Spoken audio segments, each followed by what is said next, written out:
Tá se sentindo em casa aqui? Boa noite, muita alegria e prazer estar aqui com você. Silas, você é evangélico? Sim. Nasceu evangélico? Nasci, minha família é uma família muito tradicional de evangélicos e de pastores evangélicos. Então eu já nasci nesse ambiente. Meus pais são educadores seculares, de formação secular, e educadores também na área teológica. Então eu nasci num ambiente muito bom. Então não dá para eu querer discutir a Bíblia, que você trouxe aqui o iPad, mas eu tenho certeza que você tem a Bíblia nesse iPad, não tem? Não, eu nem, na verdade, aqui tem a Bíblia, tem a Bíblia, mas eu não trouxe ele para alguns dados, alguns pontos aqui, porque eu sei que vai haver muitos questionamentos. Você precisa de algum dado para falar comigo? Pode ser que eu precise. Deixa eu te dizer, Luciana, eu não sou dono de verdade. Eu sou um ser humano que também falho, que também de vez em quando, devido a temperamento, a jeito de ser, quando você é espontâneo, você também erra. E eu tenho uma memória razoável, mas não é uma memória fantástica. Então, alguma coisinha que eu precisar de algum dado... Você, então, filho de evangélicos, casou virgem? Casei. Bom, e a expectativa para o dia de núpcias, então, era grande ou vocês dormiram? Como é que é? A expectativa para a noite de núpcias era grande ou vocês dormiram? Não, era grande. Imagina, né? Poxa, porque a igreja... Namoraram quantos anos antes? Eu namorei 8 anos. Nossa, então imagina, a noite de núpcias ficaram acordados a noite inteira. 7 anos, sim. 7 anos, quase 8 que eu namorei. Vou falar que na minha noite de núpcias eu dormi, viu? Estava exausta. Você dormiu, mas eu não dormi, não. Acho que eu sou pecadora, nesse caso. Não. Na sua igreja, eu já estava lá levando chibatada. Não, nada disso. Mas e aí, você é psicólogo, se formou em psicologia? Sim, estudei. Se formou em psicologia? Sim, estudei. Não desempenho a função mas de psicólogo hoje, mas me formei porque hoje, como pastor, duas coisas não tem como... Tá, mas estudou psicologia e se formou. Estudei, sim. E tem... Formei, sim. E tem filhos? Tenho, Quantos? 3. 3 filhos. 4 netos. Nossa, mas tá... Todo mundo casado. Natal máximo, cheio de gente em casa. É muito legal. Neto é legal. Os seus filhos são também evangélicos? Evangélicos, meu filho é pastor. E se tivesse um filho que quisesse fazer candomblé? Olha, deixa eu dizer uma coisa para você. Amar uma pessoa não significa que você concorde com ela 100%. Você pode amar 100% uma pessoa e discordar 100% das suas práticas. Eu falo isso pro meu marido, ele não acredita. Não. Amar não é dizer amém para tudo que a pessoa faz. E o amar é você respeitar a outra opinião também, né? Já perguntaram para mim, vem cá, se seu filho fosse homossexual, como é que seria? Uma pergunta, desculpa, até tola eu dizer, eu amaria ele 100% e discordaria da sua conduta 100%. Claro. Só isso. É um direito. Claro que eu entendo que o discordar é possível. Agora, virou pastor porque sempre foi uma expectativa ou você se encontrou em algum momento? Eu acho que pastor é uma vocação, como tudo na vida, um chamado é uma vocação. Mas ele não foi chamado. Tem um conclave lá para escolher o pastor, não? Geralmente a direção da igreja, cada igreja, o Brasil... A gente está falando da sua. A minha igreja, para ser pastor, número 1, a igreja tem que reconhecer, ele tem que mostrar que tem a vocação e a chamada. Eu tenho um conselho de pastores da minha igreja, um conselho, e aí a gente põe o nome dele, vê como é que ele é, como homem, como pai, casado, se o nome dele está sujo no Serasa. Peraí, mas e aí tudo você está isso... julgando, coitado, às vezes está com o nome sujo no Serasa porque não teve jeito de pagar uma conta. Não, limpa o nome, a gente tem que ser exemplo. Como é que um pastor vai ser pastor picareta, devendo, vai falar para o cara dizer o quê? Todo mundo que deve é picareta? Não, um pastor não pode, tem que ter a vida limpa. Se ele perdeu o emprego, coitado, e aí não se ele tem como pagar a geladeira. Então ele vem pedir ajuda para a gente ajudar ele a pagar aquela conta para limpar o nome dele. Entendi. Mas ser pastor com nome sujo, na minha igreja e na maioria das igrejas, não vai ser. Vamos entender um pouquinho mais de religião e desse livro tão moderno que é a Bíblia. Vamos lá. Deus trabalha com a lei da recompensa. Essa frase não soa bem, porque um dos ensinamentos religiosos é fazer o bem sem nada em troca. Peraí, primeiro a frase é sua? Deus trabalha...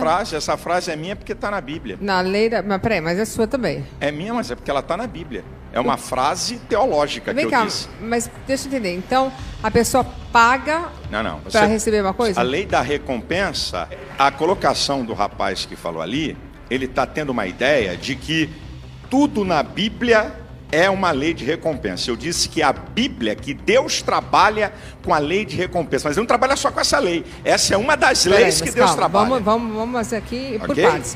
Mas então, o que ele está perguntando é do dízimo, pelo que eu entendi. Então vamos entrar nesse assunto do dízimo, Sim. que é uma coisa que é bem complexa, porque as pessoas questionam por que você tem que dar um dinheiro para você receber algum tipo de benefício, ou de bênção, ou de caridade, de graça. Por que não? Você ir lá, rezar e você receber um dinheiro. Por que não pode ser o contrário? E mais, a minha pergunta é, falando do dízimo, Jesus, ele pregava que você tinha que dar um dinheiro, um dízimo para a igreja? Deixa eu te explicar isso. Em primeiro ponto que a gente tem que entender é que você abraça uma fé porque você crê e porque você aceita aquilo. Esse aqui é o primeiro problema. Você é livre para aceitar ou rejeitar qualquer princípio de fé. Então, a Bíblia é um livro de fé.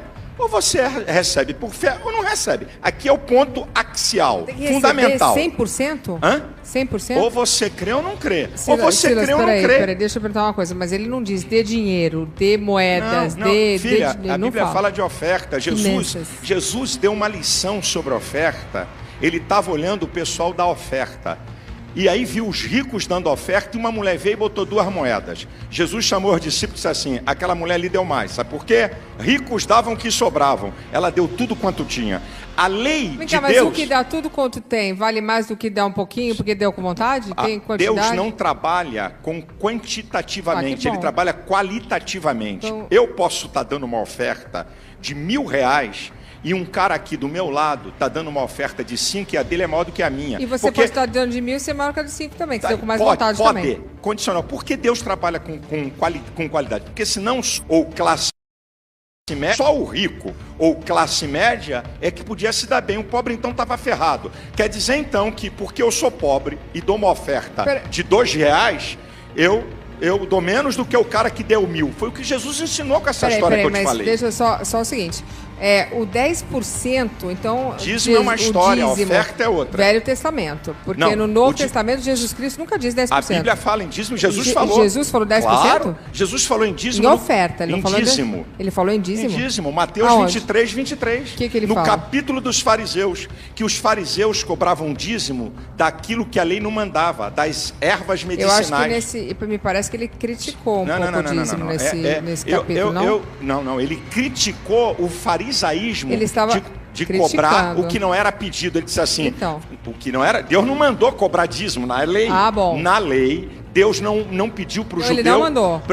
E ele estava dizendo que os fariseus negligenciavam a justiça, a misericórdia e cobravam daquilo que Deus não mandou. Então Jesus deu uma lambada. Então não mandou. O que Jesus falou? Olha, vocês deviam de fazer estas coisas sem omitir aquelas. Isso é, pratique a beneficência, mas não omita o dízimo. Mas não é essa maneira que você está falando de dízimo. Eu acho que então Jesus falou sobre isso. Ofertar é bom, ofertar é bom. É uma questão de mas fé, tem que ser Luciana. 10%? Luciana, é uma questão de fé. Eu não discuto isso. Ninguém é obrigado a fazer uma coisa que não crê. A pessoa pode ir na sua igreja e não doar nada? 1000 vezes. Quem está me assistindo pode entrar 1 milhão de vezes. E na nossa igreja a gente fala, a questão de fé, a questão de oferta é um princípio de fé e de liberalidade. Olha o que a Bíblia diz. A Bíblia diz assim, o apóstolo Paulo, 2 Coríntios 8:12. Você não precisa ficar bravo não, hein? Não, que isso, é o meu jeito assim de falar. Você fala alto mesmo, meu marido. Não, é o jeito, não é meu jeito de ser. Olha o que a Bíblia diz. Se há prontidão de vontade, cada um dê segundo o que tem e não o que não tem. Então, o princípio... Porque senão ela é pro Serasa também, né? O princípio da oferta... Aí não pode ir para a igreja. Luciana, o princípio da oferta é prontidão da vontade. Isso é, eu decido ou não da oferta. Então não tem dízimo, dá o que quer. Cada um dá o que tem. Eu sempre achei que tinha que dar o que tem. Você falou sobre a oferta, agora você foi para o dízimo. E o dízimo é para quem é da fé, da igreja. Não é para o amigo que vai lá me visitar. Entendi. E nem o amigo que vai me visitar é obrigado a dar oferta. Isso é balela, é conversa, é preconceito de quem nunca conhece a igreja evangélica. Então entendi. Cada um faz a oferta que quiser, mas que na realidade não está que Jesus disse que precisava Do dízimo, exatamente. Não, o não dízimo, Jesus não aboliu o dízimo. Mas não ele criticou, aboliu. mas ele também não falou que tinha. Não, ele concordou com o dízimo. Não, mas ele não Mateus criticou 23, 20. Ele criticou fariseus? a maneira errada da cobrança do dízimo. Então. Mas ele não... Olha, você critica uma coisa errada, está significando que você está eliminando tudo? Não, Eu acho que eu você está critico é porque eu criticando não o que é gosto. errado. Que inclusive o católico praticante dá dízimo na igreja peraí, católica. mas aí eu falo com e o ninguém padre. fala nada. Ninguém fala nada. Eu falo também. Não Vou fala, trazer não. um monte de padre aqui, A pode imprensa deixar. não fala. É como se o dízimo fosse uma coisa inventada por pastor. O dízimo está na Bíblia. E a Bíblia é um livro, ou você crê ou não crê. Essa aqui é a questão. Mas é verdade. Passa lá a sacolinha na missa. Não, e eu não estou dizendo que está errado, não. Passa lá a sacolinha também? Envelope. Agora, o Envelope, PT, o PT cobra 30% dos seus filiados que estão trabalhando em cargo e também ninguém fala nada. Também ninguém fala nada. Como é que eu nunca vi a imprensa rápido? criticar que o Partido dos Trabalhadores Mas como é que eu cobra cheguei no 30%. PT agora? Calma, Silas, calma. Como é que eu cheguei no PT? Eu não estou preparado para Não, isso, eu calma. estou dizendo Hoje... uma verdade. É porque eu estou falando aquilo que é muito fácil criticar. Calma que eu não cheguei no PT ainda. Eu não tenho uma ficha do PT. Calma, eu vou falar só disso. É lógico, eu estou falando o que é a verdade. Você não consegue segurar uma pessoa 30 ou 40 anos dando dinheiro. Você consegue isso para te seguir, mas dando bens... Eu, na verdade, até hoje eu não entendo bem para que serve o dízimo, né? O dízimo, ele está na Bíblia, né? E eu até acredito que o Silas, ele deve comentar isso aí no palco. Mas ele vem com um peso, realmente, esse dízimo, ele vem com um peso de culpa. Porque eu percebo, né, que se você não der o dízimo, você vai ser castigado perante os olhos de Deus, você não vai prosperar, você não vai conquistar as coisas. Então, até que ponto esse dízimo realmente ele tem uma ligação religiosa, né, onde você consegue realmente entregar isso, abrir mão dos seus 10%, seja lá de quanto for a sua doação, de uma forma espontânea, ou isso realmente ele vem através de uma pressão psicológica extremamente religiosa e ortodoxa, aonde vem com um peso de culpa. Se você não der, você vai ser castigado perante os olhos de Deus, perante a casa do Senhor, enfim. Deixa eu só te fazer, como a gente já falou sobre isso, eu só tenho mais uma pergunta. Por exemplo, eu entendi, porque eu entendi que o dízimo ajuda até as outras pessoas. Então, minha pergunta para o senhor, para você, é o seguinte. Você. Só para complementar o que o Felipe disse. Eu vou lá, eu ganho, vamos dizer, R$1.000 por mês. Aí eu vou lá todo mês e eu vou lá e dou R$100. É sobre o líquido ou bruto? É sobre líquido. Sobre o que você ganha. Depois de tirar os impostos, né? Porque senão, lógico, imposto. Fica difícil, tudo né? É líquido. Aí tá. Aí eu dou lá R$100. Aí vamos dizer que no final do ano eu não tenho dinheiro para pagar um hospital da minha filha. Porque acabou meu dinheiro. Sobrou para mim pouco dinheiro, porque eu tinha R$1.000, eu paguei 33% de imposto, então R$300 já foram, mais ou menos. Aí depois paguei colégio, me sobrou pouco. Me sobrou R$100, como você falou, sobrou aquela última moeda. Os R$100 eu fui lá e doei para a igreja. No final do ano eu chego para você e falo assim, olha, pastor, eu não tenho dinheiro, eu sou aqui uma fiel, eu sou uma pessoa que acredita, e eu não tenho dinheiro, você nem sabe se eu doei ou não, porque não tem o nome, né? Não tem nome. Quem doa tem nome? Bota o nome lá? O membro da igreja doa. Ah, você sabe quem está doando? Sabe, lógico. A pessoa Por que tem a pessoa. Mas não é de livre-arbítrio? A pessoa que dá o dízimo, ela coloca o seu nome. Ela tem prazer de fazer isso. Deixa eu responder aqui para entrar na tua. Não, mas sobre aí o que o rapaz falou aqui. Isso. Aí se eu não tiver dinheiro para pagar o colégio do meu filho, eu posso ir lá pedir, vocês me dão? Número 1, deixa eu te falar uma coisa. Eu vou te responder com isso. O pessoal que paga a entrada no estádio, tá, para ver o time perder, e no final do ano, se tiver algum problema, vai no Flamengo, no Corinthians, no Palmeiras pedir a grana, porque ele passou o ano todo pagando entrada para ver o seu time, e agora ele precisa de um dinheiro. Essa lógica não existe. Não ajuda. Isso não é lógica. A igreja tem um departamento social. Por exemplo, a minha igreja. Mas ajuda, nenhum membro da minha igreja passa fome. Nenhum. Então, se um membro ajuda. da minha igreja estiver desempregado, ele não passa fome. Eu tenho um então serviço ajuda. social, mas não nesse nível que você falou. Eu tenho um serviço social com pessoas formadas em serviço social, ok? Gente paga. E eu não permito que nenhum membro da minha igreja passe fome. Ele não vai passar fome, ele tem cesta básica, ok? Vai ser dado agora. Na hora que eu começar a dar dinheiro para um membro, existe um princípio de isonomia. Se um membro tem dinheiro a receber um dinheiro por uma dificuldade, eu sou obrigado a dar dinheiro para qualquer membro que tiver dificuldade. Aí, filha, aí acabou a igreja, acabou a instituição. Então, a oferta... De 2000 anos, a gente pode... A pessoa falou 10 anos atrás... Reafirmo, para mim, um besterol teológico. Ah, que bom que alguém está falando, porque realmente você falar... Se ele concorda que nisso... um continente isso inteiro, é loucura. ele é um continente amaldiçoado por Noé. Não, isso é Porque bobagem. Noé mandou um filho para lá. Besterol teológico. Bom, agora, isso você imagina que o que pode causar para as pessoas que acreditam nele. Porque se uma pessoa que tem o dom da palavra, uma pessoa que tem o microfone na mão, eu estou aqui nesse programa há 12 anos, se eu pego e solto uma barbaridade dessa, muita gente pode acreditar. Deixa eu dizer uma Você coisa. concorda? Se for assim... Não, mas só vem comigo. Tá, então, eu Você vou não acha contigo. que pode... Se for assim, vamos fazer o seguinte. Só vai ter na TV Luciana Gimenez. Porque na TV... Não, eu não aguento, porque é na muito TV trabalho. na TV tem mentira, na TV tem assassinato, na TV tem violência. Isso é uma conversa. Sabe o que está em jogo nessa história? Sabe o que eu li de um cara? Liberdade de expressão não é para todo mundo falar a mesma coisa. Isso é ditadura da opinião. Liberdade de expressão é até para falar bobagem, mesmo que todo mundo discorde. Então, na liberdade de expressão... Mas aí tem uma responsabilidade. Se você, o presidente da República, chega lá e fala assim, olha, todos os cada... africanos são amaldiçoados... então ele aí vai não dá, pagar né? o preço da asneira que ele está falando. Porque... Okay? Mas ele tem a liberdade de falar asneira, até falar coisa errada. Eu concordo, eu acho até que a liberdade de expressão... Mas nós estamos vivendo uma ditadura da opinião. Não, peraí. Isso aqui é um problema sério, é outro lado da história. Concordo, eu acho que todo mundo pode concordar ou discordar, mas veja só, você tem uma responsabilidade, eu me sinto aí, eu tenho que defender, eu me sinto com uma responsabilidade enorme para com o público. Eu tenho as minhas opiniões, às vezes, algumas eu não consigo guardar para mim. Por exemplo, se eu falar que eu gosto de uma pessoa que estuprou uma criança, aí realmente eu não consigo guardar para mim, que eu não tenho amor nenhum para essa pessoa. Sim, entendeu? Mas assim, eu acho que você... com poder de persuasão, com o microfone na mão, sendo um pastor, que é um líder, né? Um líder religioso, falar uma coisa, um absurdo desse... Isso que ele fala no meio E os negros da igreja dele? Isso que ele fala, se é a teologia dele, ele não tem nem respaldo. A nível teológico, isso não tem respaldo. Isso entendi. É bobagem. Então, para você, ele falou uma besteira...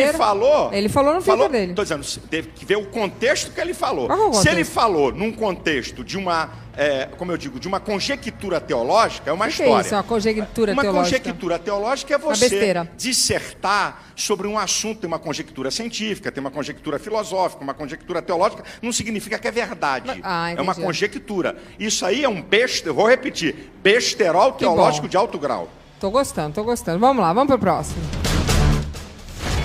A minha questão aqui no Brasil é o direito que eles querem em detrimento da coletividade. Eles querem uma lei para atacar, xingar, atingir quem eles quiserem e estarem protegidos acima de tudo.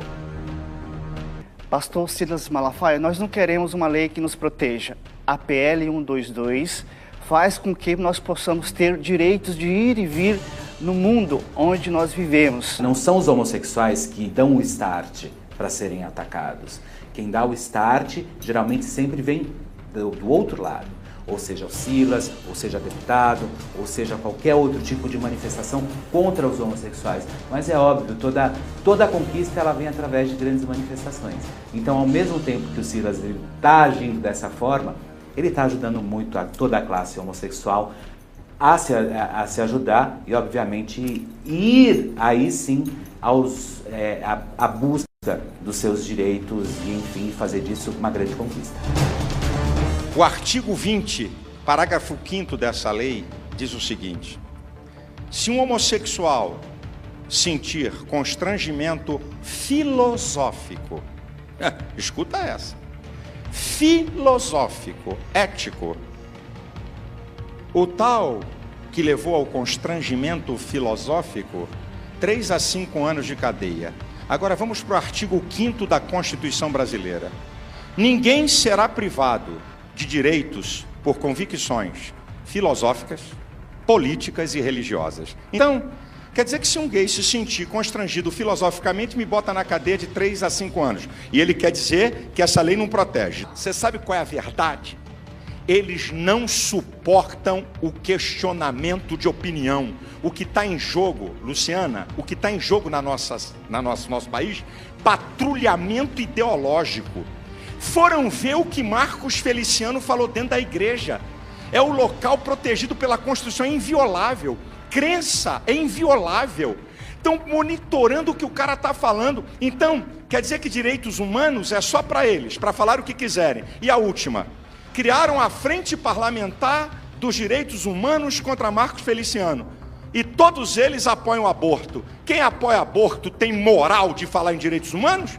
Então, essa aqui é a questão. A questão, Luciana, eles têm direito de lutarem por aquilo que eles acham que é direito. E eu tenho o direito de discordar daquilo que eles acham que tem direito. Eu posso agora só... antes de mais nada, eu acho que cada um tem o direito de achar o que quiser. Isso aí, perfeito. Com certeza, eu acho que tem aquela lei que você falou na Constituição, cada um tem direito de achar o que quiser. Mas, por exemplo, existem leis que protegem, por exemplo, você ao ser caluniado no Facebook. Todo mundo. Todo mundo, ok. Até os homossexuais. Até os homossexuais não. São os homossexuais, também. Eles não deveriam... Olha, eu vou te dizer a verdade, eu acho muito triste. Agora, deixa eu só falar um pouquinho. Eu acho muito triste eles terem que se separar da sociedade. De alguma forma, eles devem se sentir realmente desprotegidos. Porque eu acredito, e eu não sei se eu talvez seja um pouco ingênua, eu acredito que somos todos iguais. Não importa se foi uma escolha de acordo com você, o que você acredita, de acordo com outras pessoas, eles nasceram assim. O fato é que todos estamos aqui. E existem pessoas de bom caráter, pessoas de mau caráter. Para mim, é assim que se divide o mundo. As pessoas são sexo, não me importa se a pessoa é de bom caráter, é de bom caráter. Então, para mim, eu acho que o afrodescendente, o negro, a mulher, o travesti, o gay, eu já conheci gente de bom caráter, de todo tipo, e cor e raça. Okay? E religião. E eu entendi que você é uma pessoa do bem. Você pode até achar que eles não podem ser, sei lá, batizados, mas eles podem ir na sua igreja, não vão ser maltratados. Nunca. Ok. Mas existem pessoas que são preconceituosas, não só contra os gays, mas contra vários tipos de outras coisas. Contra nordestinos, evangélicos, contra ateus, que os ateus são os piores. Se alguém falar que não acredita em Deus, a pessoa se bobear apedrejada no meio da rua. Que existe mais preconceito contra ateu do que com qualquer outra coisa, sabia? Se a pessoa falar, olha, ele não acredita em Deus, peraí. O que você, que é um homem inteligente, que sabe que existe um preconceito contra gays? Porque, por exemplo, peraí, só um instantinho. Por exemplo, em tudo quanto é lugar, mas nesse lugar também. E, por exemplo, um rapaz está andando na Paulista, ele é esfaqueado porque ele é gay, porque ele está de mão dada com o outro, é às 4 da manhã. Eu não acredito que ninguém deve ficar se chupando, dando beijo da boca em um lugar público, nem homem com homem, nem mulher com homem. Eu acho que tudo tem o seu lugar. Eu acho que na igreja é um lugar de respeito para qualquer tipo de relacionamento. Então, aí, vamos esquecer a opção, a condição sexual. Eu acho que você não pode ficar se chupando no meio da rua, na frente de... Entendeu? Mas eles estavam andando de mão dadas às 4 horas da manhã e foram esfaqueados porque eram gays. Quer dizer, existem muitos crimes contra os gays. Peraí, deixa eu só terminar. A lei, que é a lei da PLC 122, eu entendi que você não concorda com muitas coisas. Mas como fazer para proteger essa facção de pessoas que existem, elas trafegam na nossa sociedade, elas pagam impostos e elas são perseguidas sim. Como você também poderia ser perseguido por ser evangélico e acreditar nas suas crenças. Como... Mas você, por exemplo, não vai ser, talvez, agredido com uma barra de ferro quando você estiver morando no interior. Você, por exemplo, não vão fazer chacota da sua mãe que seu filho é um viadinho. Como a gente faz para proteger essa facção de pessoas, de cidadãos que estão na nossa sociedade? O que você faria? Proporia uma lei mais branda? Porque eles têm que ser protegidos. Deixa eu dizer uma coisa para você, Luciana. Por favor. Um hétero esfaqueado e um homossexual esfaqueado tem lei para eles. Tem lei para pegar um momentinho. Não. Aqui é que tá. A lei é para o conjunto da coletividade da sociedade. A Lei Maria da Penha? Momentinho. Peraí. Os homossexuais, se alguém der um soco no homossexual e for preso, vai responder por crime. E a Maria da Penha, então vamos acabar com a Maria da Penha. Eu não preciso fazer uma lei para aquilo que já está estabelecido. Mas e a Maria da Penha? Querido, Querida, já está. Você está falando de facada. Eu estou te dando um exemplo aqui. Para facada, para soco, para tapa, já tem lei. Pastor, mas já tem lei. E a Maria da Penha também já tinha lei, fizeram uma lei específica para mulher. Tá, mas uma lei específica para quê? Para mulher. Para mulher para quê? Acima do conjunto da lei? Que agredida dentro de casa. Mas não é acima para o conjunto da lei, Luciana. O que eles querem é alguma coisa acima em detrimento ao meu direito. Não vai, nós não vamos chegar nessa. Falando que, querida, presta atenção. O que você indica? O que eu indico é o seguinte. Esse gay que é agredido todos os dias. Qualquer pessoa que é agredida tem lei, Luciana. Mas não é bem assim, a gente sabe, né? Não é bem assim pra todo mundo, pra hétero e pra homem. Então vamos acabar com a Maria da Penha. Olha, mais do que homossexuais, mulheres são assassinadas, negros são assassinados, crianças são assassinadas. E outra, a lei para botar na cadeia alguém que mata um gay é a mesma lei que mata um hétero. Isso é conversa. Mas se fosse assim... Isso é papo. Se escondem atrás de uma coisa para querer privilégio. Isso é papo. Mas qual o privilégio, apanhar? O privilégio que eu citei para você 2 artigos que podia citar outros. Não, mas eu não estou falando dessa lei. Eu estou pedindo para você Mas já tem. Mas, pera, calma. Mas já tem. Mas me diga, qual seria a sua lei perfeita? A lei perfeita? Para proteger essas pessoas. Você sendo um homem legal... Peraí. Você sendo um homem justo, você sendo um homem de Jesus... Qual é a lei preciosa? Então, eu vou te dizer, a lei perfeita não está na lei, está naqueles que a executam. No nosso país... isso é verdade também.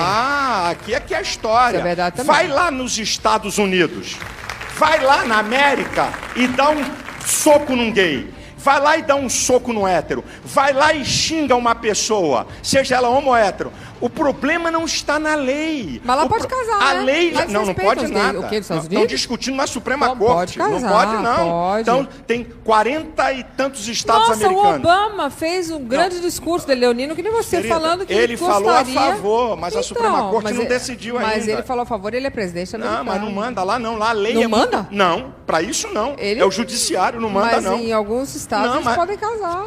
Não, alguns estados consideram a união e a maioria lá é casamento. Evangélica, hein? É minoria lá. 9 de mais de 40 estados. Vamos voltar para a lei. O nosso problema não está na lei, está na aplicação dela. Tem lei para proteger homossexual e heterossexual. O resto para mim é blá blá blá. Já tem lei. Agora deixa eu te falar qual é o jogo. Desculpa, Luciana. Eu separo homossexuais de ativistas gays. Eu separo. Com certeza. Os ativistas gays querem que o Brasil seja homofóbico. Sabe para quê? Para mamar nas tetas de governos e de estatais. É para isso. O gay quer mamar na teta? É mamar na teta, ganhar grana como eles ganham. Eu acho que eu não tô afim de mamar na teta nenhuma, não. Eu tô dando aqui uma declaração, não é você. Não é você, eu tô falando dos ativistas. Não, mas não quer mamar na teta. Mamar na teta é uma linguagem vulgar. É para poder ganhar grana. Para poder ganhar grana. Então, o Brasil é homofóbico, uma conversa. Eles vivem disso. Aliás, temos a maior parada gay do mundo, hein? Gente, eles vivem disso, gente. Homossexuais é uma história. Mas como é que ele vive disso? Eles recebem milhões de estatais e de governos. Os ativistas gays com as suas organizações. Vem aqui me contraditar e dizer que é mentira. Mas o coitadinho que ele foi esfaqueado e foi pra delegacia e o delegado falou, seu viadinho, porque acontece. Não faça. O delegado vai dançar. Quer dizer que se alguém chega esfaqueado, meu filho, é porque você é um gay e tal. Mas acontece, acontece. Nesse nível, não. Desculpa, vou lhe falar que acontece. Eu discordo de você. Vou lhe contar que mas acontece. Discordo mesmo. Vou lhe contar. Ju, olha pra mim, acontece. Você é um homem bom, acredite. Filha, bullying acontece com todo mundo. Gordinho, narigudo, baixinho, altinho, orelhudo. Acontece. Homossexual, negro, evangélico. Não pode. Loira burra. Não pode. Não pode. Vamos fazer uma lei pra cada um. Eu acho. Inclusive, se alguém me chamar de alguma coisa que eu não gosto, também vou meter um processo na cara, pronto. É teu direito, tá certo. Você tá certa. Coloca aí, casamento gay, vamos lá. Meu nome é Camila, tenho 28 anos, sou supervisora, sou filha da Eliana e do Zesival e sou homossexual. Meu nome é Bianca, tenho 22 anos, sou analista de treinamento, filha de Sandra e Geraldo e também sou homossexual.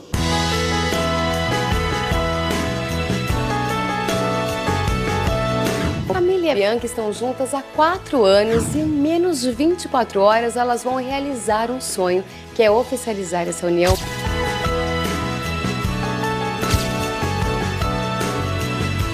Meninas, como é que tá a expectativa? A gente tá bem nervosa, né? Aquilo que todo mundo fala, nunca casei, então tem muita coisa pra ver ainda. E os preparativos? Olha, estão dando muito trabalho, porque como qualquer casamento comum, tem que preparar tudo, deixar tudo bonitinho, para no dia da festa tá tudo perfeito. E é muito difícil achar, por exemplo, a gente foi procurar algo que era 2 noivinhas e é muito difícil achar. Então a gente teve bastante trabalho para conseguir fechar esse pacote do casamento. Foi bem difícil.